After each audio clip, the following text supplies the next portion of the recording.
Hey guys, Fallen here back again. And today we're actually going to be revisiting the Princess Plant deck that I had made a while back. And if you're wondering why I'm doing this, well, if you remember when I was doing that video, I said that there were some cards that I was waiting on that I really wanted to add to this deck to make it just the tiniest bit better. So I had received those cards quite a while back, around the time that I did the Dark World deck profile. And I feel kind of bad that I didn't actually put up this earlier. But I figured I'll give the video some time so that way people actually get to see it and everything. So, if you remember, we ran a lot of 3-ofs in that deck, and that was a pretty full deck the way it was. And I ordered 3 new cards, all of which I run, well, except for one, I run 3 of each.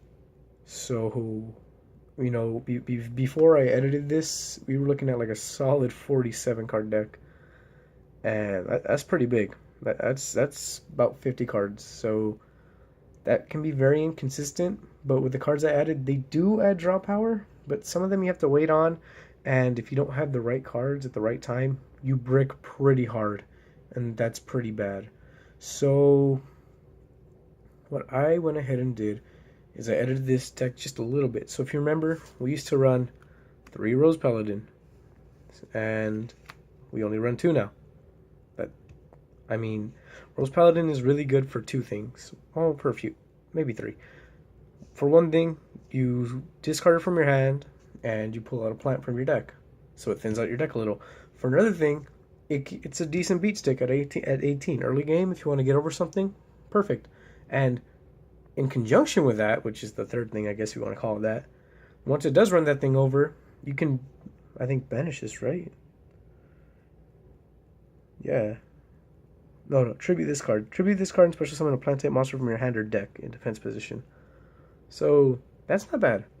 That's a pretty decent effect. That's a Lone Fire out. That's a Bow Baboon out if you don't have a Bow Baboon. So then you get the Bow Baboon out, get the draw off, and then, the Bow Baboon gets destroyed. That's 2 more Bow Baboon, 2 more draws, and then, it just helps you filter through your deck and send the things that you're going to need later on for later on, unless you save things. So, it's decent, but 3 gets kind of bricky, I guess, and at 2 I feel safer with it.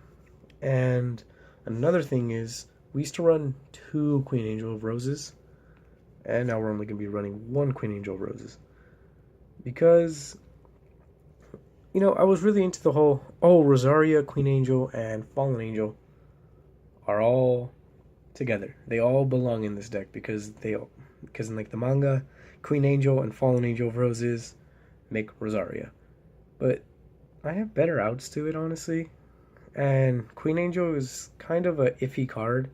Destroys the Los attack on either side of the field. And with your boss monsters reaching 28 or 32 if you got the XZ out,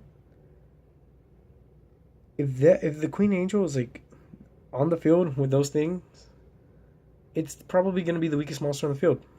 I don't think your opponent's going to have anything under 2400. And if they do, it's not going to be around for long anyway, so what's the point?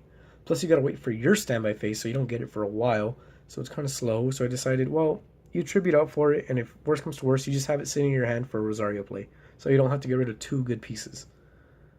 And, well, I didn't take out exactly the 7 cards. I took out 4. Because I figured at about 43 cards, it's not as bad. And like I said, there's some draw power to it, and you can cycle through with Balbaboon. So this isn't too bad. So I also took out the MST because, well, back row shouldn't be too much of a problem for one thing. Considering, I mean, Marinia gets rid of back row pretty easy. And,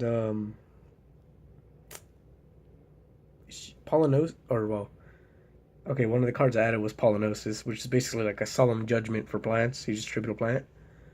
So, actually, let me just get into those, because that's a perfect segue into these new cards that I've added.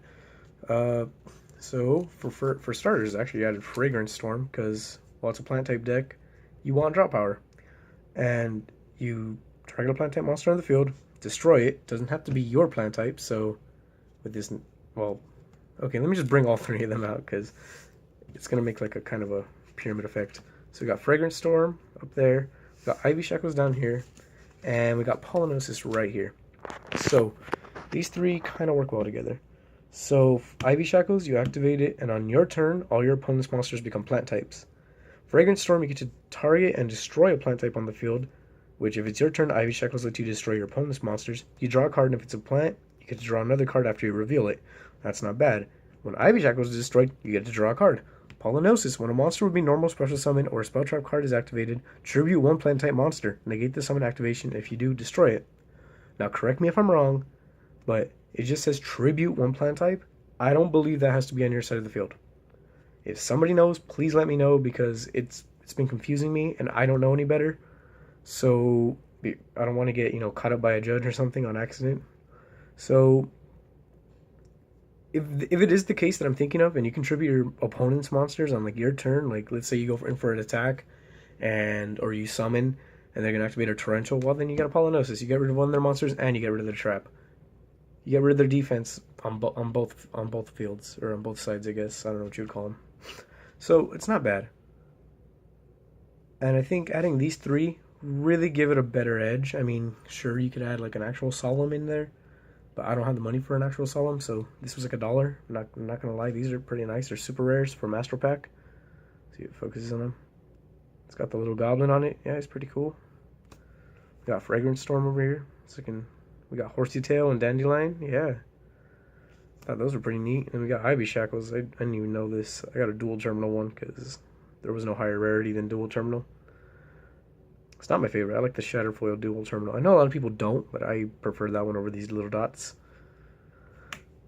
So yeah, this is the 3 cards that you want to add into this deck now. So I think it'll make it better. If you want to go ahead and change it, because I know all the cards that are already in there probably aren't the best for it without these. Because if you can keep cycling through with Bababoon, you can probably draw into either Fragrant Storm or Pollinosis to help you set up. At 3, you might draw into these early, which is good, but without this and maybe a full field like with a Lone Fire and a Miracle Fertilizer or something, this probably won't do you any good. But you probably want to save these for late game, or if it's really early and you got like 2 of these in your hand, a Bababoon really helps. So having these Fragrant Storms is a really handy thing to do, because it destroys. And with Bababoon, once it's destroyed, you can bring out more. So you summon a Bababoon, draw, cycle, then you destroy it, draw, and then you draw again because you probably drew into a plant, and then you bring out 2 Bababoons, you draw 2 more times, and then you cycle through your hand again. So it's going to let you draw, filter through, and basically pick and choose which plays you want to make. So I feel like this deck can be pretty good. Maybe it'll give you a locals win. Maybe it'll give you regionals invite. Who knows? So, thank you for your time. I've tried my hardest to make more videos. I want to apologize first and foremost for the Fire Fist video. I noticed that my camera was really shaky. I want you guys to know I'm just recording with my phone. I don't have an actual setup right now. This is about as good as I got it, so I'm just trying to make it work. So yeah, please let me know in the comments if there's anything else you want to see for this deck, if there's any questions. And as you can see here are 3 more of my deck boxes. Here's a plant deck box. 3 more of my deck boxes. You don't remember, you've never seen what's in here, but this is the Dark Worlds here. And here's where I keep my Chaos Dragons. Now, I want to give you guys a deck profile on this, but this isn't exactly the greatest Chaos Dragon build, because it's not technically Chaos Dragons like Impurity, the way you would want to run them. This is more based off of my favorite card, which, if you may not be able to guess, go ahead and take a look at my icon for Facebook. I mean, not Facebook, for YouTube, what my profile picture is, and you'd probably guess what my favorite card is. And then here, catch a glimpse of these pink sleeves, and here are some of my favorite cards. Here, I'll actually give you a glimpse, because I think this is going to be the next deck profile I'll make for you guys. So let's see, this gives you a little hint at what's coming out. Yeah. That doesn't seem too impressive in and of itself, but it's a fun deck. I'm just going to give you that. If it goes off, it goes off. But if it doesn't, then you're kind of stuck to not having too much fun. So, yeah, that's it for the video. Thank you guys for watching.